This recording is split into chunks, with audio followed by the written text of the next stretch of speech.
আসসালামু আলাইকুম, সবাই কেমন আছেন? আশা করি ভালো আছেন। তা আজকে তো আমার খুশির কোনো অন্ত নাই, খুশির কোনো শেষ নাই। আল্লাহর কাছে চাইতে চাইতে চাইতে চাইতে শেষমেশ আমার একদম আকাঙ্ক্ষিত সেই ডিশ ওয়াশার, মানে আজকে আমার স্বপ্ন পূরণের দিন। আল্লাহর কাছে শুক্রিয়া, লাখ লাখ শুক্রিয়া। সারাদিন বৃষ্টি হইতেছিল টিপ টিপ, আর আমি যেদিনে আল্লাহ আমার ভালো কিছু দেয় ওই দিন একটু বৃষ্টি হয়, রহমতের বৃষ্টি আমার নসিব থাকে। তো এই মাত্র আমার বাসায় আমার বহুত আকাঙ্ক্ষিত ডিশ ওয়াশার আসছে। তো গত বছর, আগের বছর নভেম্বরে কিন্তু আমরা বলছিলাম যে আল্লাহ যদি চায় খুব শীঘ্রই ডিশ ওয়াশারটা আসবে। তো মেয়ের 11 তারিখ আমাদের মরিস ডে ছিল, মানে ম্যারেজ ডে ছিল। তো আমরা দুইজনে অনেকগুলো ব্র্যান্ড যাচাই বাছাই করে শেষমেশ আমরা শার্প দেখছি, না আমরা আরো কি কি দেখছি বাবুরাবু? আমরা শার্প দেখছি, মিয়াকো দেখছি, তারপরে হচ্ছে আমরা বোচ দেখছি, তারপর হচ্ছে স্যামসাং দেখছি।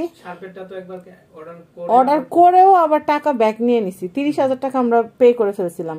তারপরে আমরা টাকাটা উইথড্র করে তারপর আবার আরো মার্কেট ঘুরে যাচাই করে একদম রিজনেবলের মধ্যে বেস্ট জিনিসটা, রিজনেবল না, ভালো টাকাই গেছে। কত টাকা খসাইলো তোমার? ওইটা পরে মানে একটা ডিশ ওয়াশার বুঝেন তো, এটা হিউজ অ্যামাউন্টের বিষয়। তাই আমরা চাচ্ছিলাম যে একটু যাচাই বাছাই করে দেখে কিনি। ফাইনালি এই স্যামসাং এর ডিশ ওয়াশারটা আলহামদুলিল্লাহ পেয়ে গেছি। আমার যে কি খুশি লাগছে, সবচেয়ে বেশি ভালো লাগতো এটা খুলে যখন আপনাদেরকে দেখাবো তখন বেশি ভালো লাগবে। কিন্তু এই যে ঘরে যে আসছে এইটা তো, এই আনন্দ তো ধরে রাখা যায় না। আপনারা আবার ভাইবেন না যে কে আপু কার্টুন দেখায় আর মার্কেটের অর্ধেক আমার ডিশওয়াশার ভাঙবে অনেক কষ্ট করে।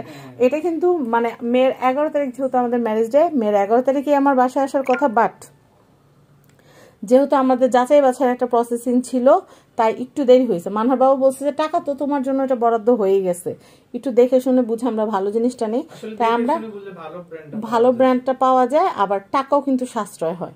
তো আমাদের বড় যে ব্লগটা থাকবে যেটার ভিতরে আমরা সেট আপ কিভাবে করলাম, তারপর হচ্ছে কিভাবে ধুইতে হয় সবকিছু ডিটেল তো দেওয়া থাকবেই, কেমন পরিষ্কার হয়।